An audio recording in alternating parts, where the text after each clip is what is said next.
worldwide. Every weight class. It's Lewis Heaton, Whiskey Bynum, It's the Boxing Rush Hour Show, hosted by Abraham Gonzalez. You know what you came for? Yes, indeed. This where you come to get your info. Listen up. Other shows throwing the towel. It's the Boxing Rush Hour Show.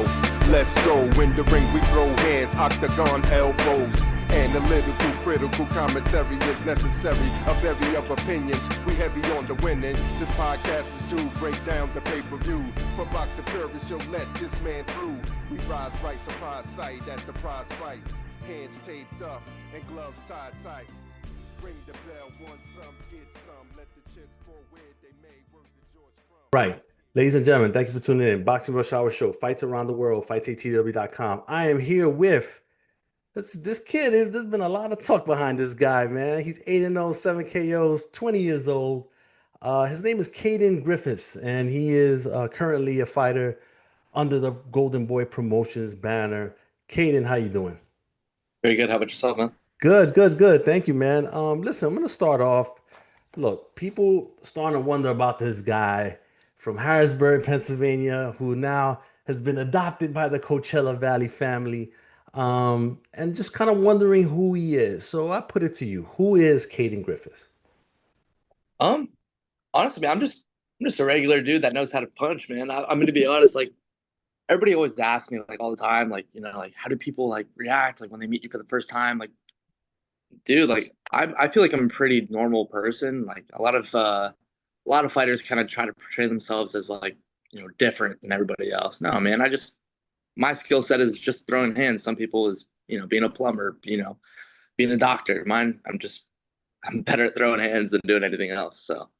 Yeah, and how did you navigate or find yourself going from all the way from the East Coast to now California and hanging out there? Oh, honestly, it was just my parents. My mom wanted to live somewhere warmer than Pennsylvania. So my dad grew up in California. He was born in Huntington Beach. So he's like, hey, like, why don't we go to Palm Springs? And then I moved to here and then haven't left. Yeah. All right. Now, outside of the ring, what are some of the things that you would want people to know about you that they may not know? Because you have your social medias and stuff, but it's more like boxing focused. But you as a person, like outside of the ring, what are some of the things that you would want people to know about you? Well, here's the thing though. Like, I don't really do much outside of boxing. You know, most of it just goes straight into rest and recovery. But I mean, like, don't mind my room. But I mean, I have guitars here. I play guitar. I've been trying to learn how to surf. It's just hard to find time with training and everything like that. But I mean, I'm just a kid that's trying to have fun, man. But no, I mean, I feel like I'm just a pretty normal person that, like I said, just knows how to throw hands. Now, what about the guitar that attracts you, and playing it, or do you want to like really get it down, or is it something that you just kind of toy with when you have time? Well, I mean, originally, the whole thought process behind it was like, oh, dude, it's gonna give me so many girls. Nope, nope, it doesn't. But no, and then, like, honestly, like, since I don't have a lot of time to like go places and, you know, do a lot of things outside of training, it's just kind of something that helps me pass the time. And it's just kind of fun, man. Like, once you pick up the basics, you kind of start like playing around with it a little bit more. And you're like, dude, this is kind of cool. So I've been playing it for about like 3-4 years now. But Okay. yeah. All right. And then in your last fight, I was there, and I started to see that you were changing the power in your shots. You weren't going for the home run shots on every punch. When I spoke to Joel Diaz after the fight, he said that you had guys had been working on that, and have been discussing those things. How has it been making those adjustments as you continue to progress in your career?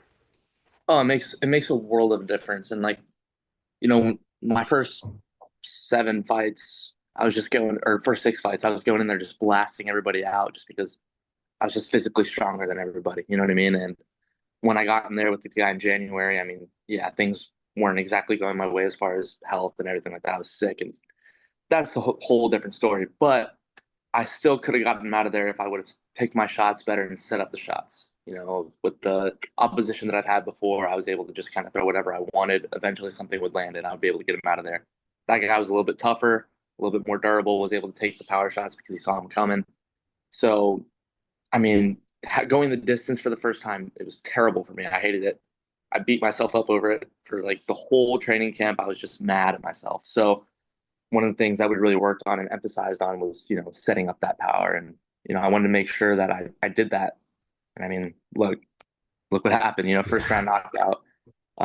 So yeah, we're gonna definitely keep that going. We're gonna try to keep that in mind. But it's a learning experience. I mean, eventually it's gonna happen again, where I'm gonna have to go the distance with somebody. I'm gonna have to work on things, but it's part of the game.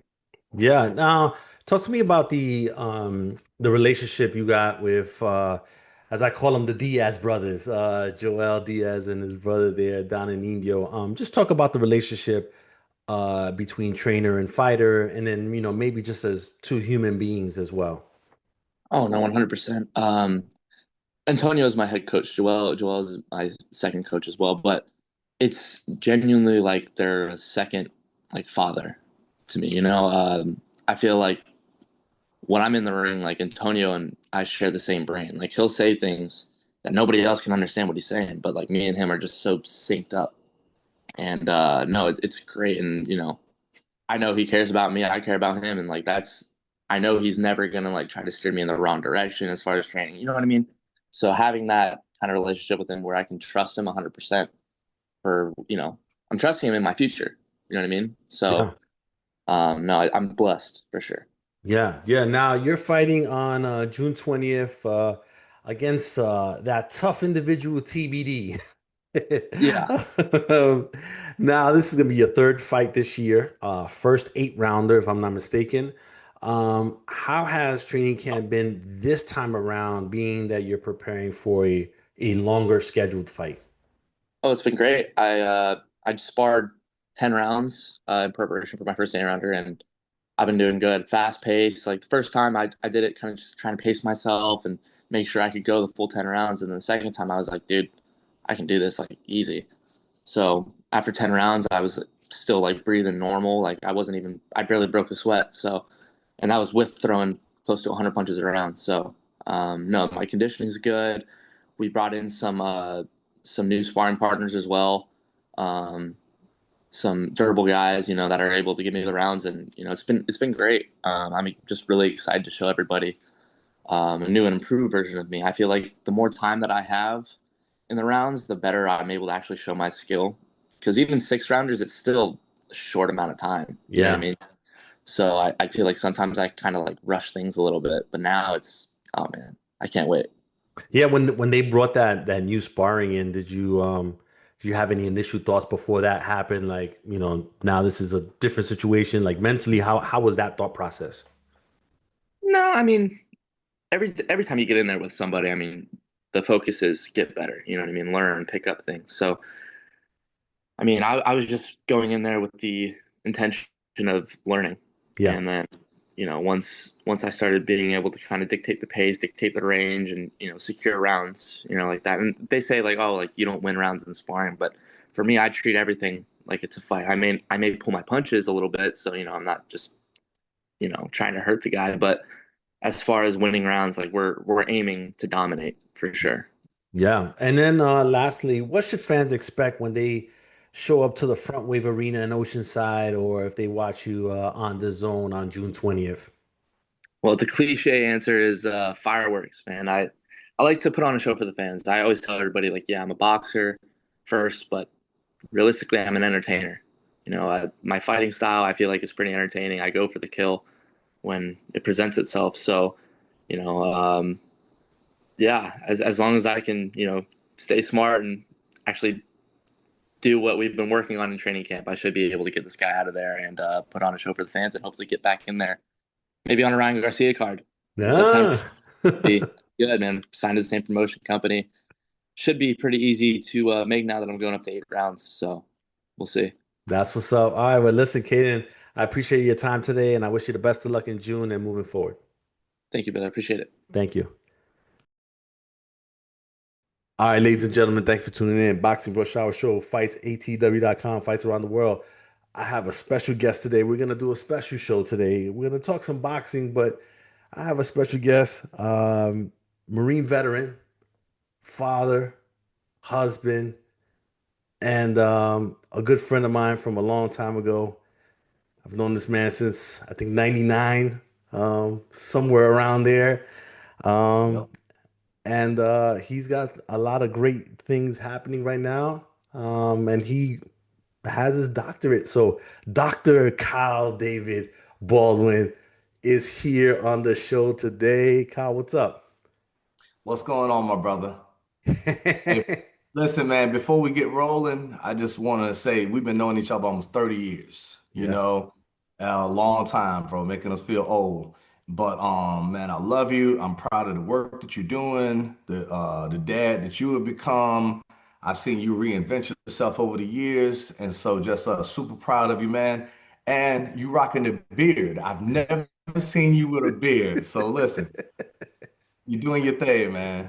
Yeah, man. Thank you, man. Listen, we're gonna get right into it, man. Obviously, like we mentioned before, you served in the Marine Corps, active duty for a few years, and then you transitioned out to back to the civilian world. How was that transition for you? And I ask because for a lot of us, military veterans coming out, it's a process full of emotions, anxiety, and happiness, and all wrapped up in one. So, how was it for you specifically? For some reason, I thought that once I got out, I would just be like welcome with open arms. I would just get any job I applied for. And, like I thought that was like my ticket to whatever it is that I wanted in the civilian world.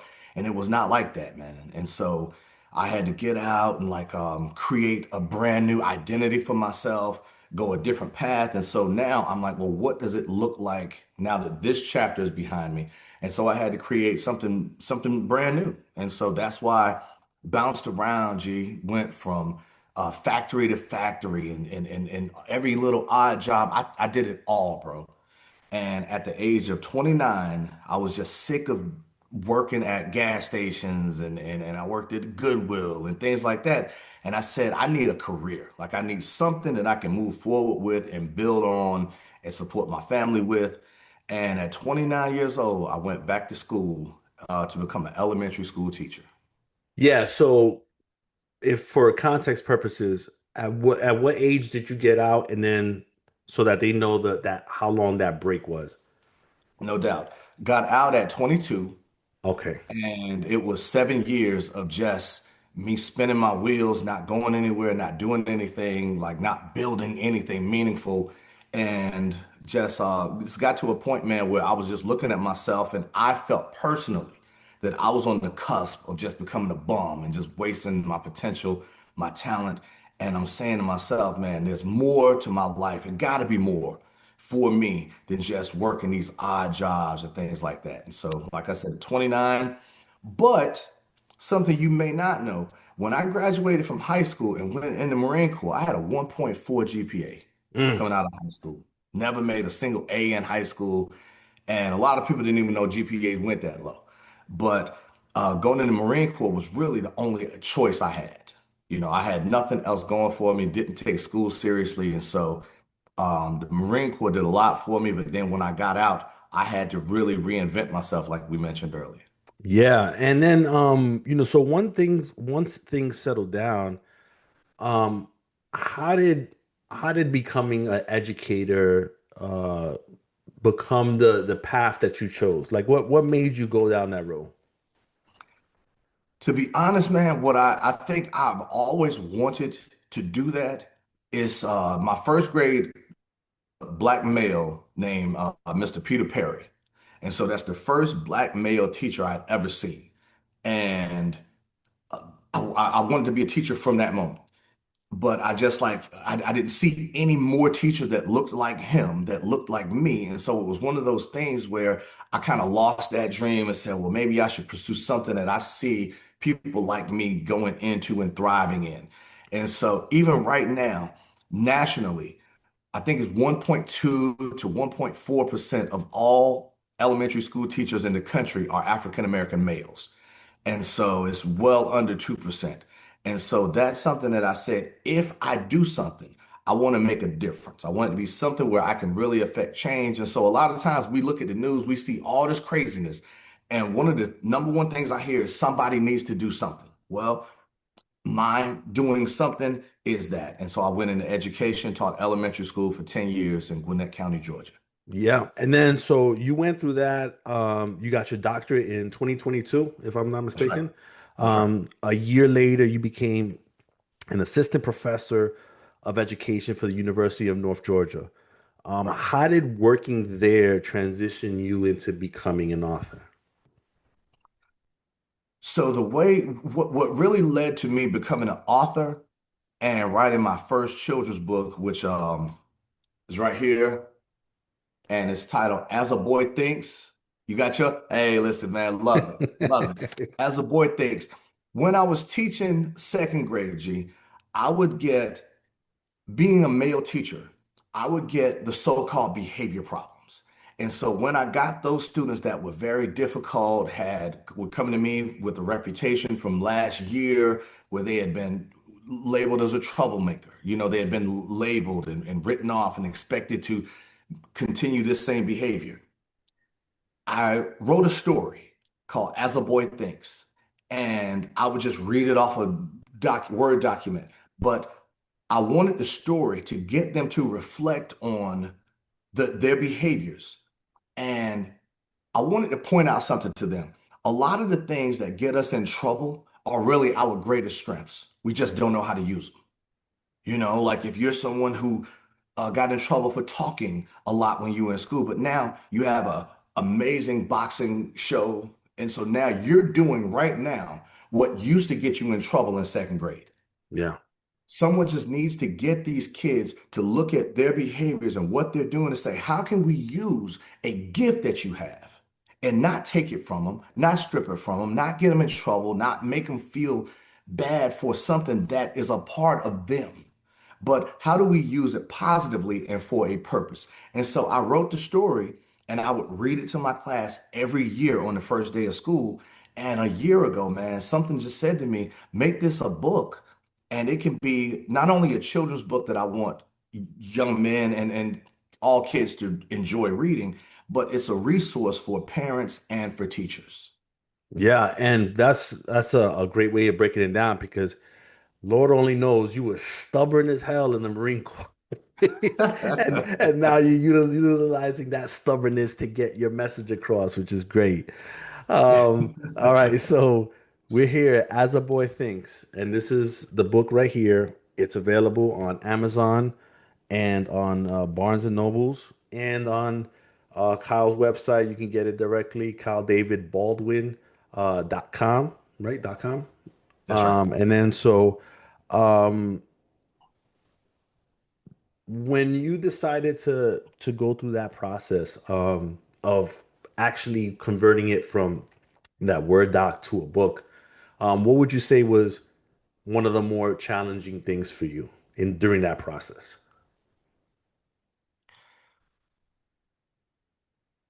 Getting over my own perfectionism.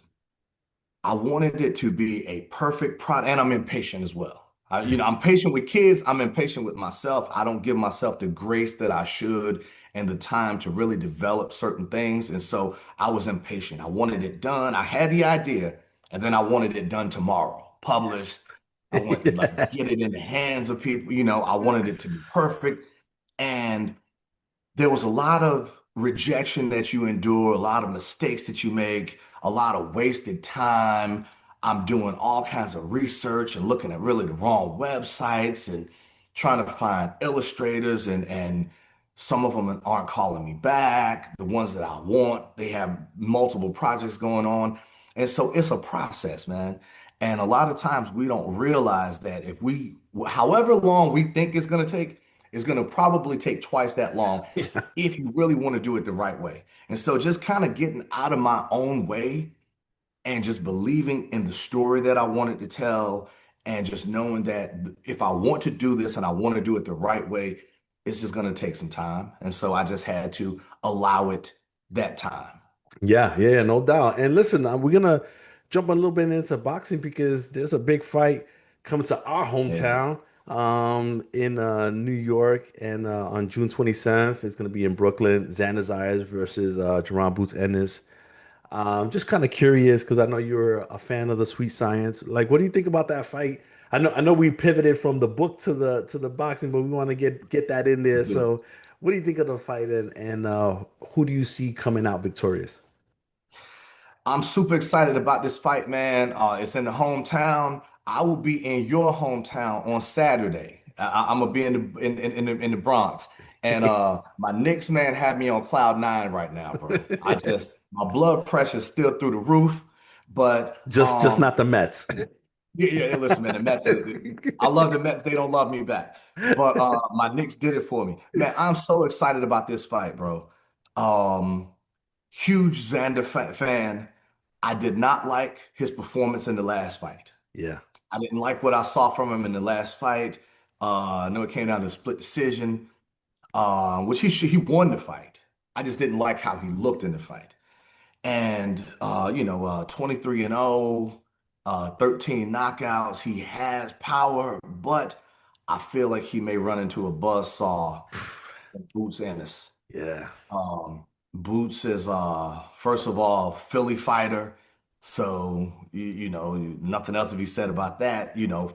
Come from a fighting family, and now one of the things about Boots, man, is interesting. We see the 35, I believe it's 35 and 0, yeah. I right? The think it was 34 35. knockouts, but he fought 11 boxers with losing records. Yeah, So that 35 and 0, but he's been mowing through everybody that he's been fighting, lately. He can fight from distance, man. He can get in the box with you, and slug it out. So his style could get Xander out early. It could also open some windows for Xander to get in there because he does not mind standing there and going toe to toe. And I don't know how that's gonna go, but man, this is a damn exciting fight, bro. yeah, and I mean, we have to see if Boots can be the high level guy late in the fight if it goes late. Okay. And that's I don't know. I mean, there's just a lot of question marks. I would say on both ends, but that's why they fight the fight, as they say, right? And so Yep. I think it's a really good fight, and we'll see what happens on June 27th. But got to give me a prediction. Who do you think is going to win? I gotta go with the what I feel is the power, fighting out of that southpaw stance. Just I'm gonna have to go with Boots, man. Yeah, I'm gonna have to go with Boots. I love Xander. Shout out to San Juan, Puerto Rico. But I gotta take the kid out of Philly, man. He's yeah. big. He's big, man, and strong. You know, Do you see it going the distance or stoppage?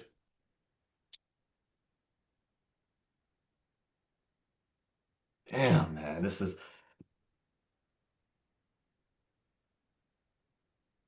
I don't know if Xander can. If Boots comes in and is aggressive, you know what? I'm gonna have it going the distance Okay. because of a point that you just made. Boots comes in and hits the ground running, but like, he likes to go in and get you out. And Hmm. so I feel like if it goes later, it benefits Xander, but Xander, I think Xander's had decisions his last like 5, 6 fights, something Yeah, like that. yeah, yeah. I You mean, know? I think yeah. It's just I guess we'll see. We'll see how it plays out. But it's a good fight, man. It's a good fight. So Now well, listen, I know you in the space, so I don't know if you can make predictions like that because you don't want to make anybody mad. But what do you think? yeah, I don't, to be honest with you, right? Like I will make a prediction. I think right now it's just too 50-50 for me, or not so much 50-50, maybe like 55-45. All right, And I bounce back and forth whether that's for Xander or for Boots. I So got you. I just have to like really think about it. But yeah, no, I appreciate that. And but listen, lastly, going back to the book, As a Boy Thinks, available Amazon, Barnes and Nobles. What's the message that you want to get out there um, by having this book on sale and for people to purchase it? And you got Father's Day coming up on Sunday, so not a bad gift if you're listening or watching out there. Absolutely. Uh, when I initially wrote it, man, it was for young men. And what I really want young men to do is lean into who they are. Don't try to be anyone else. Just I heard it said, stay in your lane. There's less traffic there, you know. And so many young men. I did it myself. G. I wanted to. I would see somebody doing something, and I wanted to do that. Or instead of leaning into my own gift and what makes me unique and what makes me me. And so I want young men to lean into who they are, be proud of who they are, and separate themselves in that way. And so in the story, there are three main characters. They're troublemakers in the beginning, but they each have unique qualities. And so the teacher gets them to reflect on those qualities that they have and develop those things for good. And so every young man out there, man, has a unique gift. I want them to lean into that gift, lean into who they are, be proud of who they are, be confident in who they are. And that's the message of this book. So it's a story about confidence, self-belief, and believing in who you can become. All right. And listen, lastly, let people know, where they can go for your website, social media, where they can purchase your book finally again, and anything that you want to tell the people.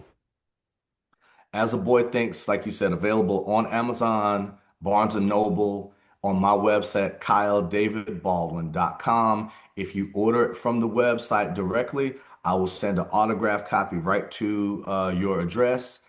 And so would love for you to order it from there if you would like. I'm on Facebook, Instagram, all Kyle David Baldwin. So make it very, very simple. Um, and just want to, like I said, give a shout out to the work that you're doing, man. I love what you're doing in the space. I'm a huge fan of the show. And so keep up the great work, man. And I would love to come on again. We may have to talk about this fight, bro. If Yeah. if it's going to be the fireworks that I'm anticipating, we might have to run it back, man, and talk about this fight because I might go to Brooklyn, bro. I Yeah. might go to Brooklyn. I might be in the Barclays in there watching. I don't know yet. I don't know. No doubt. And listen, just for so that people know, I purchased mines because Kyle's cheap ass couldn't send me one, so I purchased my book. No, I'm playing. I wanted to look what real support looks like is actually purchasing a project from your friend. So I wanted to make sure that I bought it and I read it with my son, and it was an excellent story. So salute to you and congratulations on your book. And wishing you all the success with that and anything that you got going on. I appreciate it, brother. I All right. appreciate it. 30 years, man. Been knowing you 30 years, man. Looking forward to another 30, man. Yeah, So, no doubt.